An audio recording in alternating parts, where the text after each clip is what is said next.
Prepare for a truth revolution. Actually, you can prove God exists.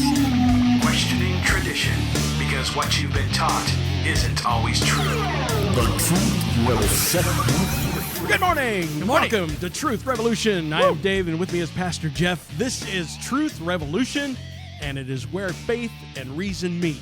I'm glad to be here today. It's awesome. It's going to be a good show. You know why? Tell me. Because you're on it. Oh, You're what makes this show great, Dave. That's all I'm he saying. set me up for something. No, I'm just being polite today. I've learned a lot. Wow. I've been reading a book about being nice to people. What? I have. Anyway, come on out to Revolution Church. Shouldn't you have read that like 10 years ago or something? What, You're a pastor. You're saying I'm a jerk? You better shut your big yapper. Right, yeah. I'm just kidding. I'm taking the fifth on that one. That's how we know that I am mean. You could just shut your big yapper. Anyway, we got a good show today. We're going to talk about your brain and why thinking with it is important. Now, it sounds boring, but I have a question for you. Yeah, these are never boring. We also got a Bible contradiction. Okay. We also got a listener question we want to talk about. But, okay, all right. There's a fat man leading a group of people into a cave. Okay, so he's basically, he's like a tour guide. He is a tour guide in this cave, and he's taking these people through. So he's like in a Boy Scout uniform type thing. Right? Yeah, exactly, Okay. with like a little red thing tied around his neck. Okay. He's got like 12 patches. All right, I have full vision in my head. Go ahead. Okay, and he is walking. He's extremely obese, and which is fine. I'm fat too, and so he's walking through the caves, and everybody's following him. And he gets to the last entrance, and he's like, "Now, when we walk down into this, over this precipice here, we're gonna walk down this steep angle, and we can't actually get back up because of the way it forms." Why would you do that? Why would you do what? Go down knowing you can't get back up. No, well, there's an exit on the other side. Oh, okay. You did. Because we go down this, and then there's an exit on the other side, but we can't get back up. So Okay. we're going down. Just they walk down, and there's no way to get back up. And they're talking, and they're looking around the cave. It's really beautiful. And then some water starts to come in the place they did, and they know they can't go back up there. And so the guy says, "Well, the water's coming. It's time for us to get out of here. The water floods this cavern and then shoots out the exit. So we better exit first." Right. And so he says, "Just follow me," and he walks to the exit, and he marches through there, and zoom, boom, he gets stuck. And his blubber completely seals off every crevice and crack of the exit. New employee, huh? So he, well, yeah, he's been working there for a while, but that last cheeseburger Yeah, right, okay. put him. Yes, new employee is what it is, new employee. And so there seems to be no way to get the fat man loose. Okay. And the water is going to completely fill this cavern. Everyone in your group of 15 people is going to now drown and die. You see a stick of dynamite sitting next to the exit to the cave. Okay, I see where you're The going. water begins to fill up, goes past your ankles, gets up to about your knees. You're holding a stick of dynamite. You know everyone there is going to die. Right. Do you blow the fat man up to get out or not? Absolutely not, because I don't have a lighter. You didn't say I had a lighter. You just said a stick of dynamite. Good. Fortunately for you, the fat man is also a smoker, and he has a lighter in his back pocket. So you can I just pickpocket Just his lighter yoink. and blow him up. That's Nice. right. Okay. You're just borrowing. It's not yeah, stealing. right. Let me think, because I'll place it back after I'm done. Okay. After you light the dynamite, you'll put it back in his pocket. Right. Okay. Let me think about this. Dun, dun, dun, dun, So dun, dun, basically, dun. it's either he dies or the 15 people in there die, Yes, including you. including me. Now, don't answer the question yet. I want the listeners, Oh, if you're listening to this, answer the question. What would you do? What would you do? Now, here's the interesting thing. When I teach philosophy classes, like when I taught it at a college, I came in and I had a drink with me, and I set it down in front of a student, and I said, "Would you drink that?" And he goes, "Sure." I picks up the cup, and I said, "Stop." I put acid in there. Do you want to drink it now? He's like, "You're telling the truth?" I'm like, "Absolutely. That cup is filled with acid." And he's like, no. Right. And I asked around, does anyone in the class want to drink this? And generally the response, once they find out it's got a lot of acid in it, Say is generally. generally, I did have one kid be like, "I'll do it. I don't care." Okay, right. I'm like, "You are going to die young, Right. man." And but generally speaking, everyone's like, "No, I don't want to drink that now that I know there's acid in it." And then I say, "Well, you could have asked me what kind of acid because it's actually citric acid Oh, that I put in there. juice. So it's going to taste like Right. orange juice or Mountain Dew or something like that. Now, the idea is this. Why do you or don't you accept ideas? Why do you or don't you accept ideas and objects, whatever it might be? It's because you have a certain thought. You have a premise that you've built. Mm-hmm. Okay, if this is acid, I don't want to drink it. It'll damage me.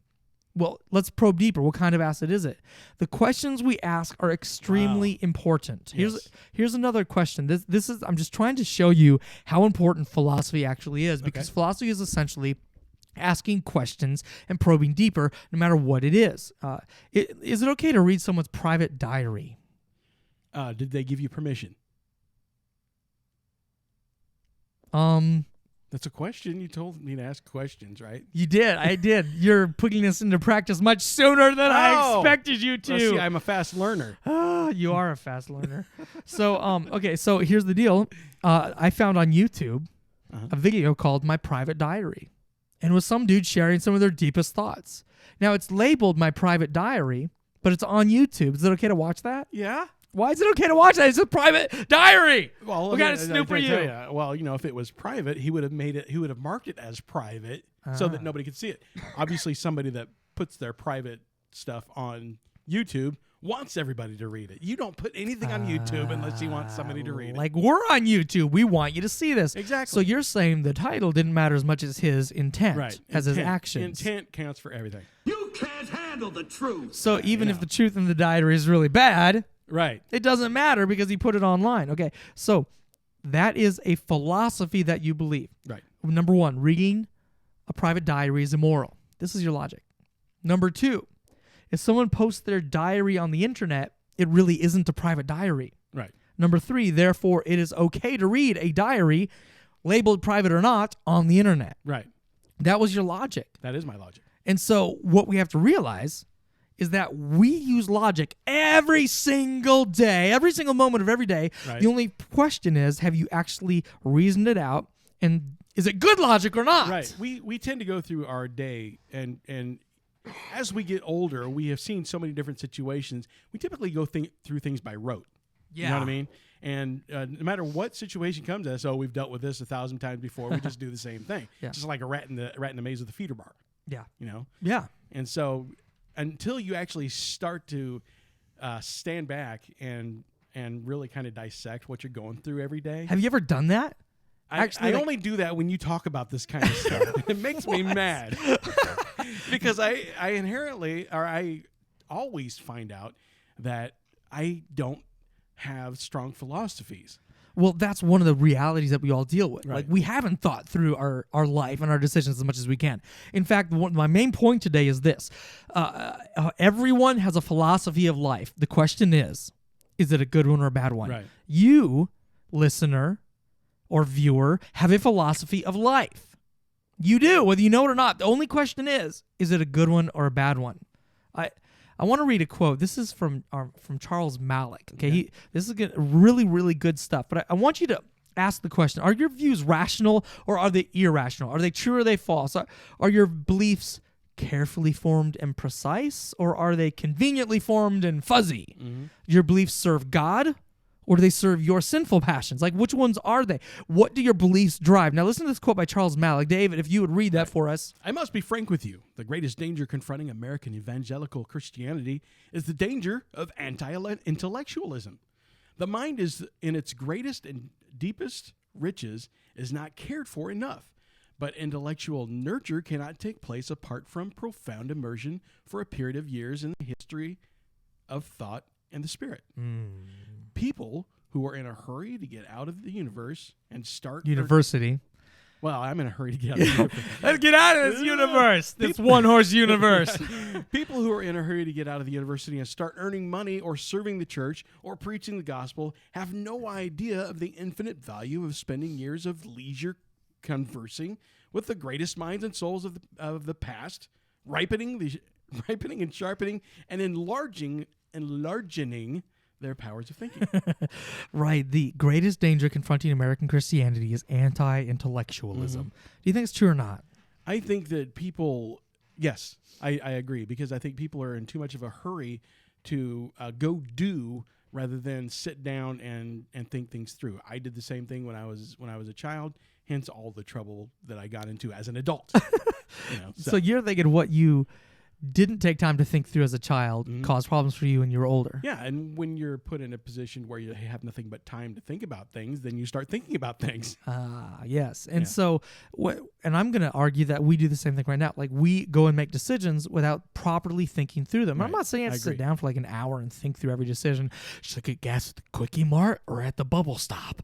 I don't know. Well, but Quickie Mart, because I've never heard of Bubble Stop. that was a made-up name for a gas station. Oh, okay. I thought that was a pretty good made-up it name. is. Let's do But anyway, the point here is philosophy is really this. It is an attempt to think rationally and critically about life's most important questions in order to obtain knowledge and wisdom about them. Okay, now that's a quote from a book. I'm not going to get into it right now. But that's what philosophy really is. You want to think rationally and critically about life's most important questions, and you face a lot of important stuff. Rosie O'Donnell faces important stuff too. Right. This is what she said during an interview in 1999. I think there should be a law, and I know this is extreme, that no one can have a gun in the U.S. If you have a gun, you go to jail. Okay, but she has a security guard with her that carries, at least at that point, that carried a concealed weapon. Okay, well, here's the philosophy on that. Is like, it's not illegal if you don't get caught. Interesting. See? Do you think it's hypocrisy to say, I think everyone should go to jail if they're doing this, but I'm going to do it right now? That is definitely hypocrisy. You think so? Mm-hmm. You see, it's something we all deal with. Right. She's dealing with, look, she has this belief, this philosophy, but she's not living according to the philosophy. And I'm not just banging angry stuff at Rosie O'Donnell. I do the same thing sometimes. Hypocrisy, yes. It's a human condition. It's something that we do as humans all the time because we tend to set ourselves apart from the rest because we want to have privileges and make sure that we want to be better taken care of than everybody else. At least as a child, that's your philosophy as a child. When you're a baby, you cry when you want fed. You cry when you want your diaper changed. And some of us actually never grow out of that. No, that's true. That's true. All right, I'm going to come back now to the fat man in the cave. Okay, but before we do that, we're going to answer a biblio-contradictiono. Okay. Bible contradiction. All right, Bible contradiction today is, where did Moses receive the Ten Commandments? Exodus 31:18 says, when the Lord finished speaking to Moses on Mount Sinai, he gave them the 2 tablets of the covenant law, the tablets of stone inscribed by the finger of God. Okay, where was that at? That was Mount Sinai. Okay. 1 Kings 8:9 Mount Sinai. says, there was nothing in the ark except the 2 stone tablets that Moses had placed in it at Horeb, What? where the Lord had made a covenant with the Israelites after they came out of Egypt. Well, what the heck? Where was it, man? Was it Mount Sinai or was it Horeb? This Bible contradiction is brought to you by the Friendly Atheist on Pathos. Wow, they're friendly. That's what he says. Right on. Awesome. Not very friendly towards the Bible. Right, but they might be friendly towards people. Yeah, maybe I'd be really good friends with them. Some really nice atheists out there. I actually like a lot of atheists. Yeah, Being an atheist doesn't mean you're not a likable person. that's true. Sometimes I'm not a very likable person, and I love Jesus. I should change. But anyway, I can confirm that. you can confirm. What? All right. Anyway, I'll beat you up later, even though I'm a pacifist. Okay, so to resolve this contradiction, first we're going to use the C for credit. We have our cracked acronym, CRACKED, and the first C stands for context. The second C stands for credibility. Now, we're also going to use the first C, the context, and we're going to solve this. It's actually really simple, and when I reveal this, you're going to slap yourself and go, dude, once at Sinai, once at Horeb, but really? How could anyone think this is a Bible contradiction? No. So we're going to do that right after the break. Oh, Then we're going to come back to cliffhanger. then we're going to come back to the fat man. We got too much to do. Right? And then we're going to try to talk about listener questions. We got so much to do. Oh, we're also going to talk about a book. It's a really good book. We've had this guy on our show before. Yeah. And you need to get out to Revolution Church, my friend. 1111 West South Street here in Salina. Meet 9 and 11 on Sunday mornings. We're also going to have a Christmas Eve service. Right on. 5:30 p.m. or 7 p.m. Either one. The 5:30 p.m. one's going to have special kids stuff. The 7 p.m. one, everyone's going to be together. But you need to come out to Revolution Church. Their address is revo.church. We'll be right back. All right. We're breaking. All right, do me a favor. Flavor. Turn my headphones down just a tad. All right, I'll do that. Are you sure? Yeah. Everything's just very loud. Check. Little bit more, I don't think those are my headphones. That's mine. That's not it either. that it? No, am I number one? There There it is. Yeah. No way. Way. Really? Way, dude. Way. Like that? Check. A little bit higher. You're so demanding. Right. A little bit lower. Just kidding. That's good. All right. Everybody ready? Mm-hmm. That was that magical arm from nowhere. I forgot what I was doing. Oh, yeah. Here we go. Truth Revolution. What is your philosophy Of life. of life? That's what we're talking about today. Before we finish that, we're going to get to the fat man in the cave. Uh-huh. We're also going to finish the Bible contradiction, okay? Was it in Horeb or was it in Sinai? Because That's what people want to know. Because the Bible obviously contradicts itself. yeah, okay. So we use the second C for credit, right? Just give the Bible some credit. Read it. Listen carefully when it talks. It says that on Mount Sinai, God gave Moses the 2 tablets. Right. All right, so what happened on Sinai? God gave Moses the 2 tablets. Okay, listen to the next one. Moses placed stone tablets in the ark at Horeb. What happened at Horeb? Moses placed the stone tablets in the ark. Okay, so Moses placing stone tablets is not necessarily the same thing as God giving him the 10 Commandments. That's true. That's not God giving Moses the 10 Commandments. It's Moses giving the ark the 10 Commandments. That's right. It's 2 different things. Right. Now, even at the end, it says, I think what they're getting is where it says, where the Lord made a covenant with the Israelites as they came out of Egypt. So maybe they're Right. saying, well, see, it had to have been that moment. But I just want to point out, you just read it for a second and you realize, oh, these maybe are 2 different events. This is a perfect example of being hypercritical. You're looking for a problem where none exists. Right. If you just would have read it without hoping to find a problem, you wouldn't have seen that. But it's being hypercritical. Now, let's just say that the Bible really is suggesting that the same thing happened at both Mount Sinai and Horeb. You know what we find out when you use the first C in our cracked acronym, which is context? What's that? You find out the geographical context is important because Horeb is the name for a mountain range. Sinai is the name of a mountain summit. Within the range of Horeb. Exactly. So it'd be kind of like saying, you got the 10 Commandments in the Rockies. Uh-huh. And then saying, you got the 10 Commandments at Pikes Peak. Oh, well, which one was it, mister? You're right. Well, it's the same thing. Yeah. So, that makes a lot of sense. Yeah, and that's the answer for Bible contradiction today. Bible contradiction. All right, let's get back to this fat man. What'd you call me? Well, So, all right, so the fat man's in the cave. The water's filled up. You're going to die if you don't blow him up. right. What do you do? And if you're just now tuning in, We like to blow up fat people. right. Including me. Well, So, Okay, so in other words, basically, the water is rising. The fat man is stuck in the doorway, the exit, the only way out. And the water is rising, and he is just airtight enough that the water's not going to escape around him or under right. his feet or anything like that. So we have 2 choices, Yes. Let everybody die or blow him up. or blow him up and get out. Right. Now, we've talked about philosophy of life. We have to ask ourselves not what do I want to do out of fear, but what is my philosophy of life? What are the guiding factors in your life that frame everything for you? Well, here over the last couple of years, for me personally, it's been actually the Bible, Okay. which I didn't do my entire life, obviously. Interesting. What are some things that inform your opinion about what to do from the Bible? Well, to love one another. Okay. I definitely try to, when I get into confrontation with people, I try to realize, hey, this is another soul Yeah. that needs saving, that is important to God.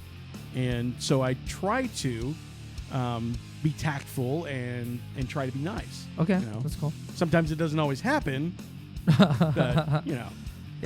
And so, where do you come down on this and why?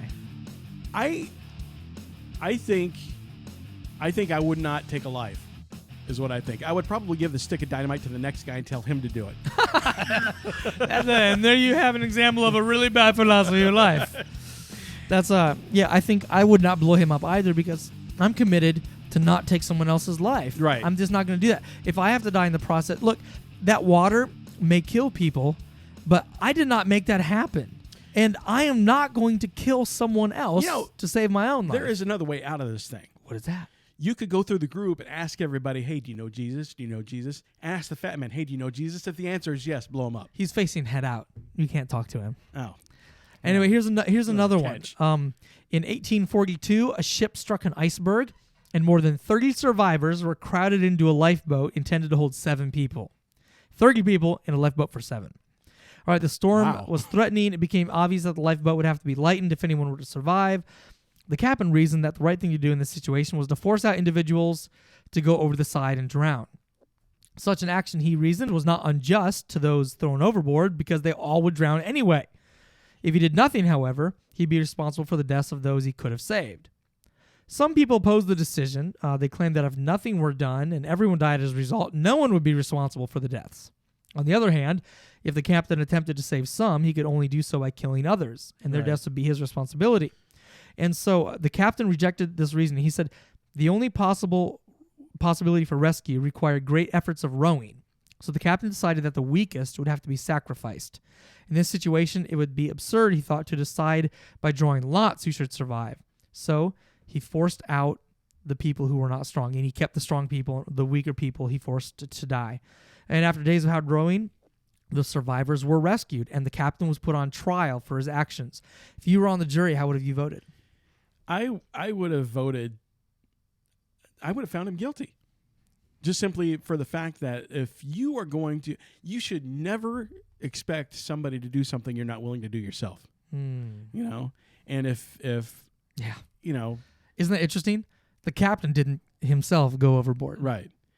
And the whole thing is, I mean, it's a sad situation. Yeah. But, you know, if somebody's going to have to die, me, myself being saved, I would put my own life in peril over somebody that might not be saved. Okay, now these are obviously ridiculous scenarios. I mean, that was real life. It's crazy scenario. But they're crazy Doesn't scenarios. happen every day, though. Doesn't happen every day. So you might be thinking, well, I don't have to face like that sort of stuff. So why do I need this philosophy? Why do I need to think through things?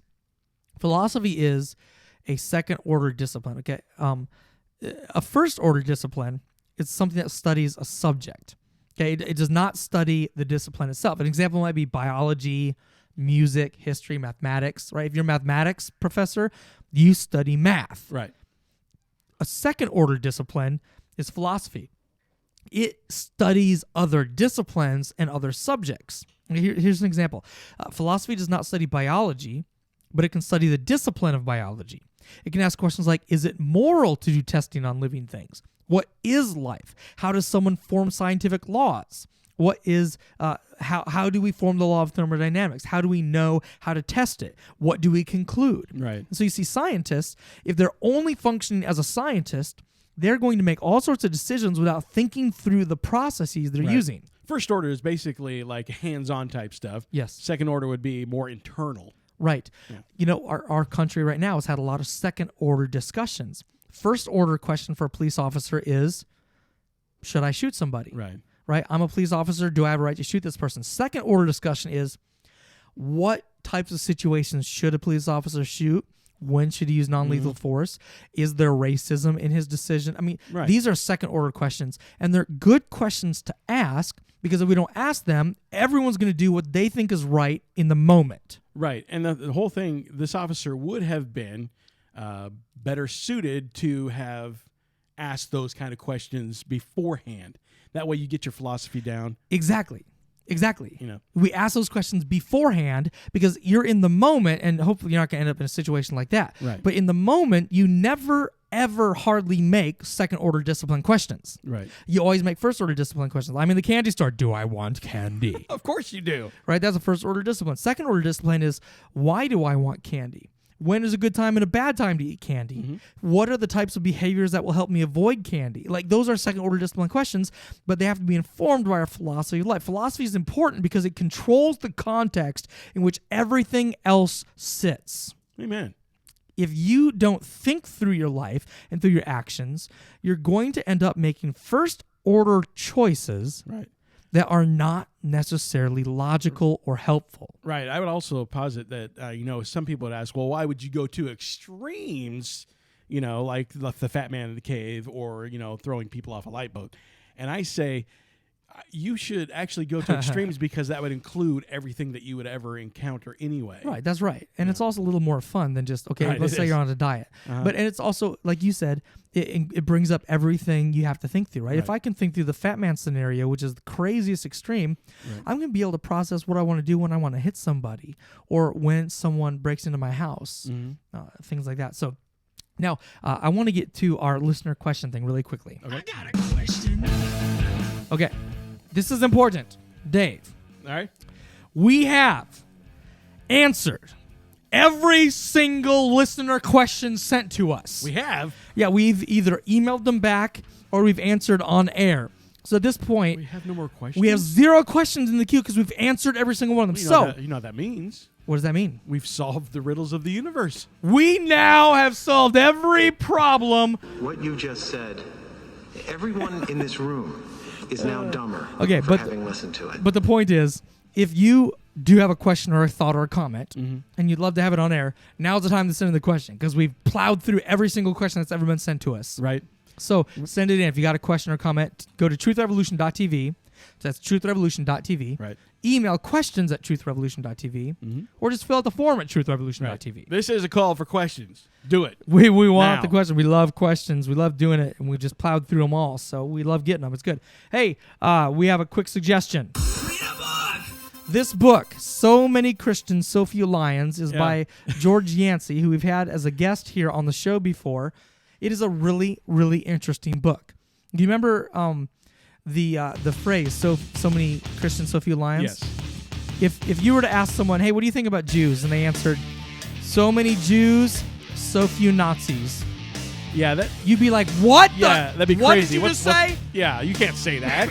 But in modern academia, he asked the question to people in upper level education, "Hey, what do you think about Christians teaching in college?" And they said, "Oh, so many Christians, so few lions." That was a common answer. Right. Wow. And so he talks about the bias. He says, is there Christianophobia in the United States? Got to check this out. The provocative look at anti-Christian sentiments in America using deep research. This is not just like throwing out there. He's done really, really deep, good research. We also have it, truthrevolution.tv. He came and talked about this idea on our show before the book was published. Right. We can put a link on that. Yeah, it'd be on the great. show. So, truthrevolution.tv, and you got to get out to Revolution Church. Revo.church is the website. That's REVO.church. Revo.church. Come on out, especially for Christmas Eve.